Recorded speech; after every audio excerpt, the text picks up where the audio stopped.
Congress MLA ಆಗಿರುವಂಥ BR Patil ಅವರೇನೆ ಮನೆಗಳನ್ನು ಕೊಡೋದ್ರ ಸಂದರ್ಭದಲ್ಲಿ ಲಂಚ ಕೊಡದೆ ದುಡ್ಡು ಕೊಡದೆ ಏನು ಕೆಲಸ ಆಗೋದಿಲ್ಲ ಅನ್ನುವಂಥ ಗುರುತರವಾದಂಥ ಆರೋಪವನ್ನು ಮಾಡಿದ್ದಾರೆ. ಮತ್ತು ಮುಖ್ಯಮಂತ್ರಿಗಳು ಕರೆದ್ರೆ ಅವ್ರ ಮುಂದೆನೂ ಸಹ ನಾನು ವಾಸ್ತವಿಕ ಸ್ಥಿತಿಯನ್ನು ತಿಳಿಸ್ತೇನೆ ಅಂತ ಹೇಳಿದ್ದಾರೆ. ಅಂದರೆ ಮುಖ್ಯಮಂತ್ರಿಗಳೇ ಇವತ್ತು BR ಪಾಟೀಲ್ ಕರೆದು ಅವ್ರು ಬಾಯಿ ಮುಚ್ಚುವಂಥ ಪ್ರಯತ್ನ ಮಾಡ್ಬೋದು ಅನ್ನೋ ಆತಂಕ ನಮಗಿದೆ. ಅದಕ್ಕಿಂತ ಮುಖ್ಯವಾಗಿ ಮೋಹನ್ ದಾಸ್ ಪೈ ಅಂತ ಹಿರಿಯರ ಬಗ್ಗೆ ಬೇರೆ ಬೇರೆ ಸುಳ್ಳು ಕಾರಣಗಳನ್ನು ಹೇಳಿ ಅವ್ರ ಮೇಲೆ FIR ಹಾಕುವಂಥ ಧೈರ್ಯ ಇವರು ಮಾಡ್ತಾ ಇದ್ದಾರೆ ಅಂತ ಹೇಳಿದ್ರೆ, ಅಂದರೆ ಈ ರಾಜ್ಯದ ಯಾವುದೇ ಹಿರಿಯ ಮುಖಂಡರುಗಳು ರಾಜಕೀಯದಿಂದ ದೂರ ಇರುವಂಥವರು ಸಹ ಈ ಸರ್ಕಾರದ ವಿರುದ್ಧ ಮಾತನಾಡೋಕ್ಕಾಗಲ್ಲ ಅನ್ನುವಂಥ ಒಂದು ಭಯ ಹುಟ್ಟಿಸೋವಂಥ ಒಂದು ರೀತಿ ತುರ್ತು ಪರಿಸ್ಥಿತಿ ಸಂದರ್ಭದಲ್ಲಿ ಯಾವ ರೀತಿ ವಾತಾವರಣ ಇತ್ತು ಆ ಸ್ಥಿತಿಯನ್ನು ತರುವಂಥ ಪ್ರಯತ್ನ ಈ ಸರ್ಕಾರ ಮಾಡ್ತಾ ಇದೆ, ಈ ಮುಖ್ಯಮಂತ್ರಿಗಳು ಮಾಡ್ತಾ ಇದ್ದಾರೆ. ಅದಕ್ಕೆ ಶಿವಕುಮಾರ್ ಅವರು ಹೆಜ್ಜೆ ಹೆಜ್ಜೆಗೆ ಬೆಂಬಲವನ್ನು ಕೊಡ್ತಾ ಇದ್ದಾರೆ.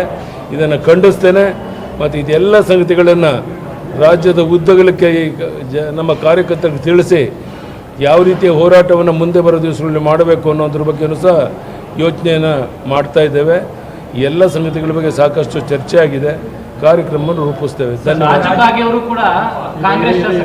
ರಾಜ್ಯ ಪ್ರವಾಸ ಮಾಡ್ತೀನಿ ಅಂತ ಹೇಳಿದ್ರೆ ಅಲ್ಲ, ರಾಜ್ಯ ಪ್ರವಾಸ ಈಗಾಗಲೇ ನಾನು ಪ್ರತಿನಿತ್ಯ BJP ಕಚೇರಿಗೆ ಬರ್ತೀನಿ ಅಂತ ಹೇಳಿದ್ದೇನೆ.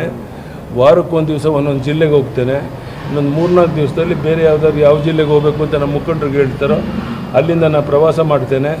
ಪ್ರತಿ ವಾರ ಒಂದು ಜಿಲ್ಲೆಗೆ ಹೋಗಿ ಎಲ್ಲ ಸರ್ಕಾರದ ವೈಫಲ್ಯತೆಗಳ ಬಗ್ಗೆ, ಭ್ರಷ್ಟಾಚಾರದ ಹಗರಣಗಳ ಬಗ್ಗೆ ಇನ್ನೇನು ಮಾಹಿತಿಗಳಿದೆ ಎಲ್ಲ ಸಂಗತಿಗಳನ್ನು ನಾನು ಸಾರ್ವಜನಿಕ ಸಭೆ ಮಾಡಲ್ಲ, ಪ್ರಾರಂಭದಲ್ಲಿ ಕಾರ್ಯಕರ್ತರ ಸಭೆ ಮಾಡಿ ಕಾರ್ಯಕರ್ತರಿಗೆ ಮನವರಿಕೆಯನ್ನು ಮಾಡಿ ಅವರು ಹೋರಾಟದಲ್ಲಿ ಪಾಲ್ಗೊಳ್ಳೋದಕ್ಕೆ ಅವ್ರನ್ನ ಒಂದು ಜಾಗೃತಗೊಳಿಸುವಂಥ ಪ್ರಯತ್ನವನ್ನು ಮಾಡೋನಿದ್ದೇನೆ. ಕಾಂಗ್ರೆಸ್ ಶಾಸಕ ರಾಜು ಕಾಗೆ ಕೂಡ ಇವತ್ತು ಈ ಸರ್ಕಾರದಲ್ಲಿ ಹಣ ಕೊಡದೆ ಯಾವುದೂ ಕೂಡ ಸೈನ್ ಆಗ್ತಿಲ್ಲ. ರಾಜು ಕಾಗೆ ಅಂತಲ್ಲ, ಅಂಥವ್ರು 10 ಜನ ಇದ್ದಾರೆ. ಒಬ್ಬೊಬ್ಬರೇ ಬಾಯಿ ಬಿಡ್ತಾರೆ. ನೀವೇ ಕಾದು ನೋಡಿ. ಧನ್ಯವಾದ.